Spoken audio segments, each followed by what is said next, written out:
Kapatid, ating samahan ang mahal na Birhen ng Antipolo sa mahalagang yugto sa kanyang kasaysayan.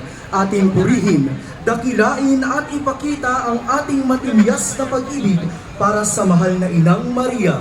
Ang posisyon natin ngayong gabi ay mas naging espesyal dahil kanina lamang ang ating Obispo Ruperto ay nagdeklara ng isang mahabang selebrasyon at pagdiriwang sa buong taon para sa ating mahal na ina, ang ina ng kapayapaan at mabuting paglalakbay. At sa ating presisyon, tampok ang mga patron at patrona ng mga bikaryato sa ating diocese.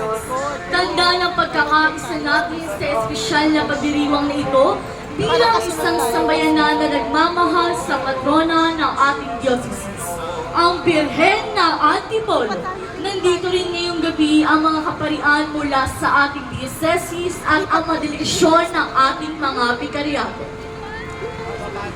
Halina't simulan na natin ang maringal na prosesyon sa karangalan ng Nuestra Señora de la Paz y Buen Viaje, kasama ang mga patron at patrona mula sa ating mga bikaryato, kasama ang mga espesyal na bisita mula sa iba't ibang bahagi ng ating diocese.